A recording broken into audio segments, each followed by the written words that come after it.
In today's video, we're going to showcase a way where you can get your mixes to translate better on a wider variety of playback sources, as well as a simple way to be able to train your ears to get better mixes faster. Hello, my name is Robert McClellan, and you have tuned into the Home Studio Simplified channel. This channel exists to simplify the complexities of a home studio and to help you make professional sounding music in a less than professional space. Now, before we dive into today's topic, I want to also encourage you to watch this video all the way into the end, as sprinkled throughout this video will be 5 different codes that you can use to get yourself something free from the HSS store. These codes will be first come, first serve, and they'll look something like this.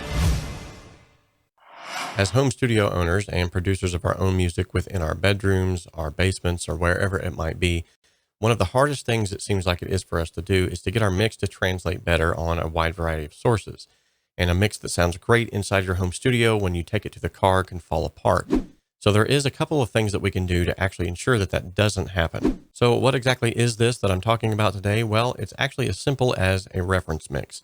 Now, a reference mix, I'm sure you've probably heard the term before, does not have to be something that sounds identical to the song that you're actually using. It can be something that is even from a different genre. Maybe there's just an element of that mix that you want to incorporate into your own. We're going to talk about different ways that you can listen to that reference mix and use it as a benchmark or a ruler to measure your own song off of. So without further ado, let's put on the headphones, hop behind the screen, and let's take a look at a plugin that's going to help us to do this as well.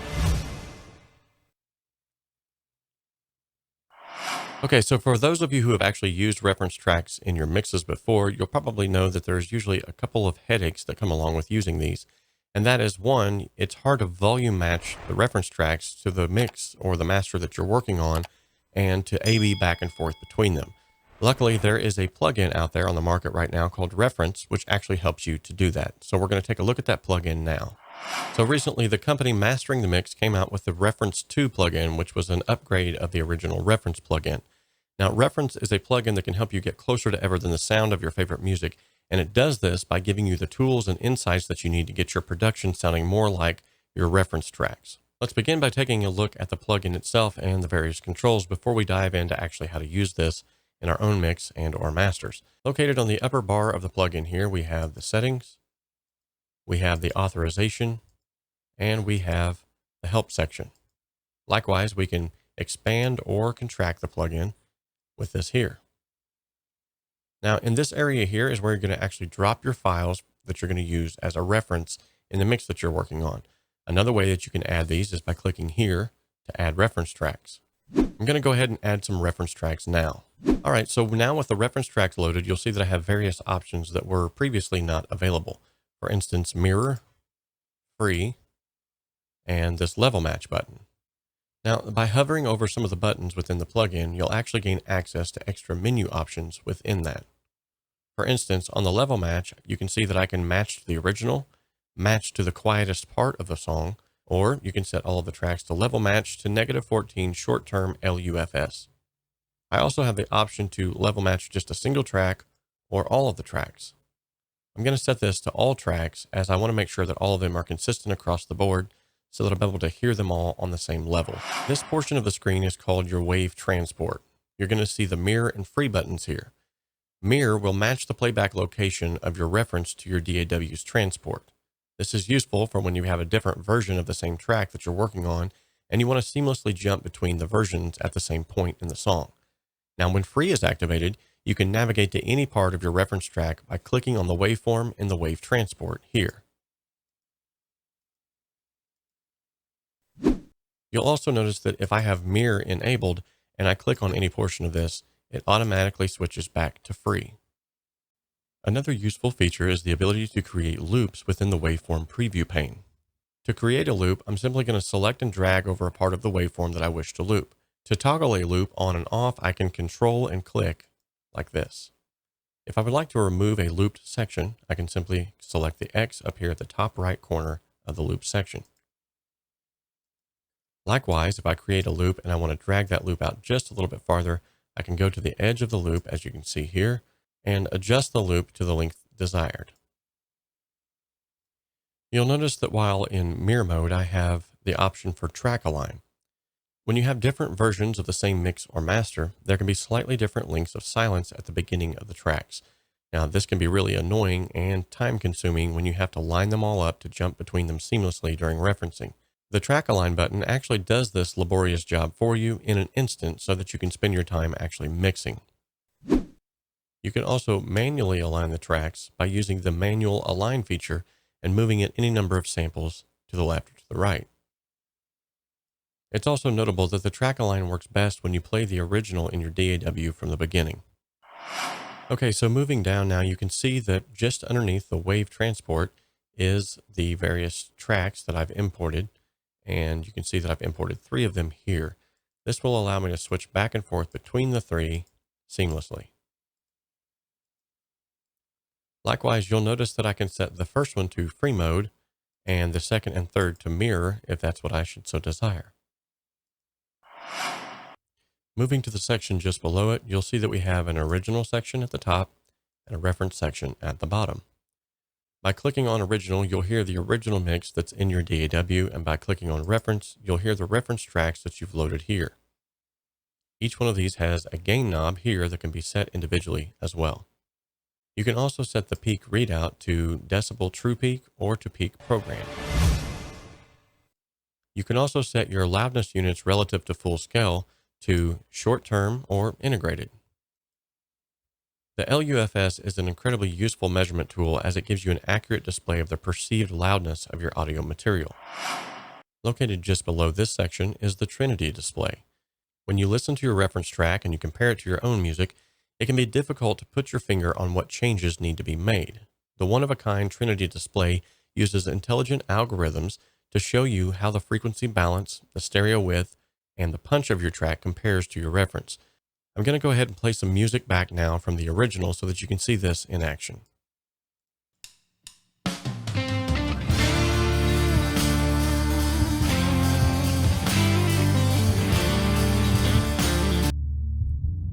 So you can see by clicking and dragging over a portion of the audio waveform spectrum here at the bottom that I've already highlighted everything from roughly 74 Hertz and below, and I'm only listening now to those frequencies. And that money's made him proud.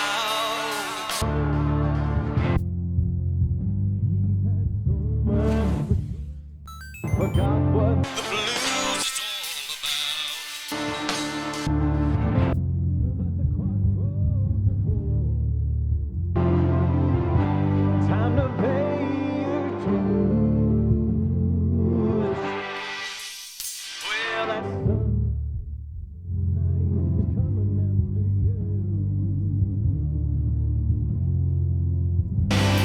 the crossroads are calling. Now, one of the great things about this is that I can not only listen to the low end of my original, but I can seamlessly switch back and forth between my reference track as well, so that I can see what the low end was like on the reference versus the low end on mine. This will allow me then to be able to go into my own mix and adjust whatever I need to get it to sound closer to my reference mix. By also getting a handle on what frequencies are being affected and what frequencies don't sound the same, it will give me a better understanding of what instruments might be playing a role in that and where I can actually make some EQ adjustments.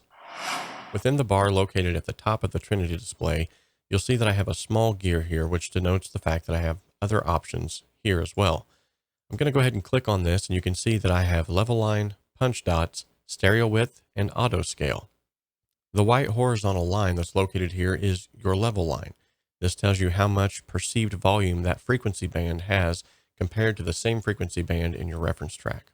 This line will then move into the upper half of the Trinity display if the frequency band has more perceived volume than the corresponding band in your reference. It will also descend into the lower half of the Trinity display if the frequency band has less perceived volume than the corresponding band in your reference. The punch dots that are in the Trinity display will tell you how the short-term dynamic range of your track compares to the short-term dynamic range of your reference. The punch dots will move towards the white level line if that frequency band is more compressed in your original than in the corresponding frequency band of your reference. They will also move away from the level line if that frequency band is less compressed in your original than in your reference. The more opaque that the dots are, the larger the difference between the punch of your track and the punch of your reference. Also, located to the left here, the Trinity display has 4 different scales. a plus 5 dB, a plus 10 dB, a plus 15 dB, and a plus 20 dB. By default, the range will automatically change depending on the readings.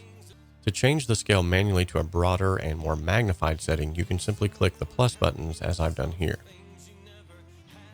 Now, if you're mastering a track and you want to visually see the intricate changes that you've made, then plus or minus 5 dBs would be the most magnified setting that you could use.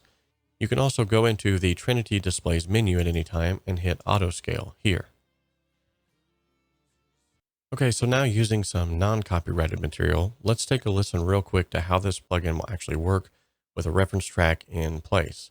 So I'm going to go ahead and hit play here on the DAW.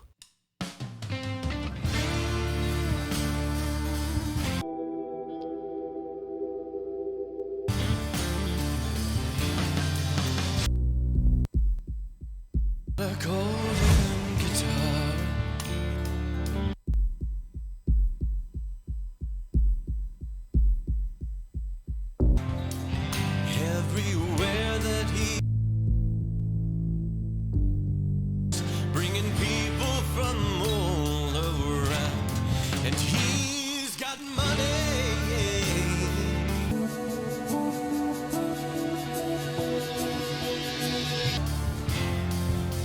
He's had so much for so long.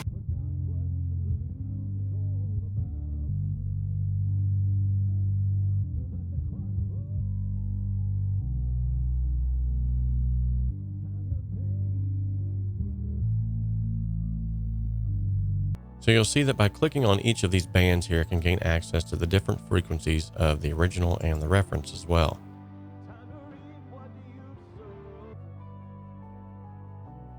This allows me to see what frequencies might be fighting against each other in one versus the other, and then I can go and make changes accordingly.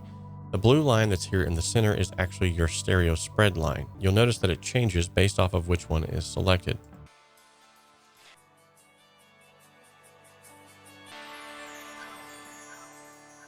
You've squandered your wealth on things that won't last.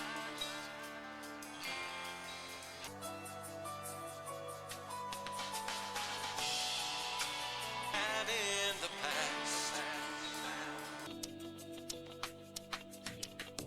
rolling like a castle in the sand.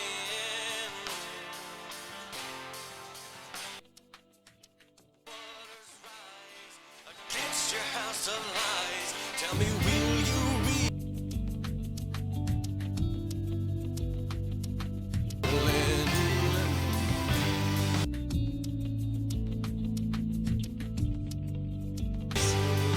crossroads come calling, devil coming after you.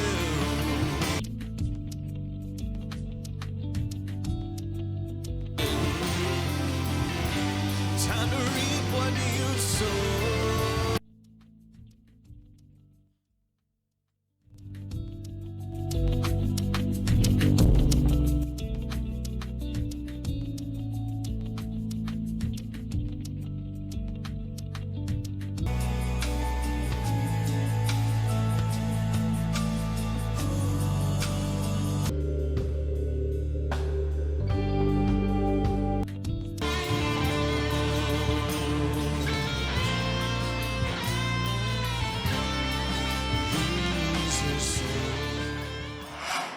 So essentially, by using this plugin within my DAW, I can actually be able to surgically look at the professional mixes and masters that I want to closely resemble, not to copy, but to resemble.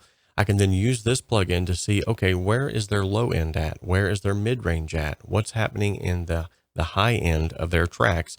And then I can actually go in there and sort of surgically listen to those things and make really good informed decisions on my own personal mix to get it closer to sounding like what the professional does. By doing so, the mix is therefore going to translate on a wider variety of playback sources, and it's also going to help me as a mix engineer to know when I tackle a track the next time, some areas that I need to look out for and some ways that I may need to adjust EQ-wise, compression-wise, to get things to sit a little more cohesively. Now, another good thing about this is the fact that it's going to allow me to know what my headphones are sounding like. What are my headphones lacking or accentuating more than other frequencies?